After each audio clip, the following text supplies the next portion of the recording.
شروع اللہ کے نام سے جو بڑا مہربان اور نہایت رحم کرنے والا ہے۔ السلام علیکم ورحمۃ اللہ وبرکاتہ۔ بسم اللہ الرحمن الرحیم۔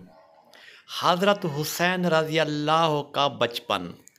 سید السادات حضرت سیدنا حسین کی کنیت ابو عبداللہ ہے۔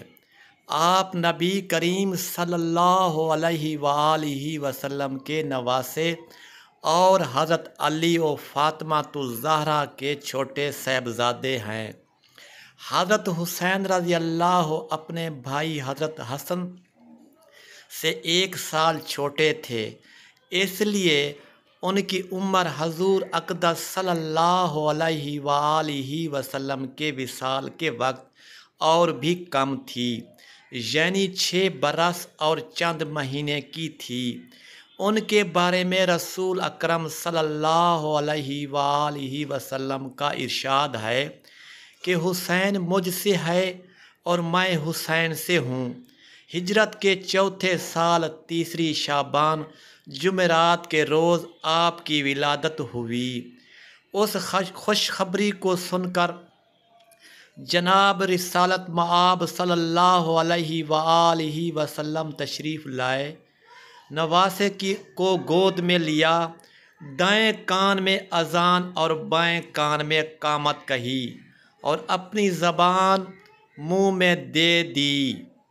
نبی اکرم صلی اللہ علیہ وآلہ وسلم کا مقدس مآب دہن حضرت حسین کے آپ رضی اللہ کی پیدائش سے تمام خاندان میں خوشی اور مسرت محسوس ہوئی، مگر مستقبل میں کربلا کے میدان میں حضرت سیدنا حسین رضی اللہ پر آنے والے سخت ترین حالات کا علم اللہ تعالیٰ کے علاوہ کسی کو نہیں تھا۔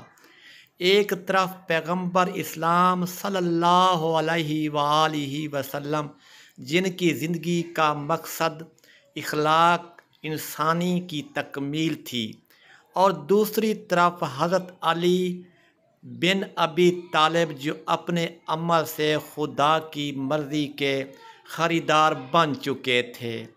تیسری طرف حضرت فاطمہ الزہرا خواتین کے طبقے میں نبی اکرم صلی اللہ علیہ وآلہ وسلم کی رسالت کو عملی طور پر پہچاننے کے لیے ہی قدرت کی طرف سے پیدا ہوئی تھیں۔ اس نورانی ماحول میں حضرت حسین رضی اللہ کی پرورش ہوئی۔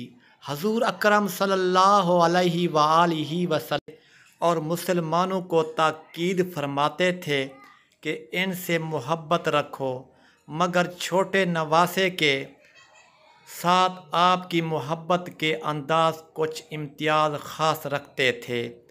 ایسا ہوا ہے کہ نماز میں سجدہ کی حالت میں حضرت حسین پشت مبارک پر آ گئے تو سجدہ میں طول دیا، یہاں تک کہ وہ خود سے بخوشی پشت پر سے علیحدہ ہو گئے اور زمین پر گر گئے، تو رسول اکرم صلی اللہ علیہ وآلہ وسلم نے اپنا خطبہ موقوف کر دیا، منبر سے اتر کر حضرت حسین رضی اللہ کو زمین سے اٹھایا اور پھر منبر پر تشریف لے گئے اور مسلمانوں کو متنبہ کہا کہ دیکھو یہ حسین ہے، اسے خوب پہچان لو اور اس کی فضیلت کو یاد رکھو۔ حضرت امام حسین نے پیدل 25 حج کیے اور نماز روزے کی بھی پابندی کرتے تھے۔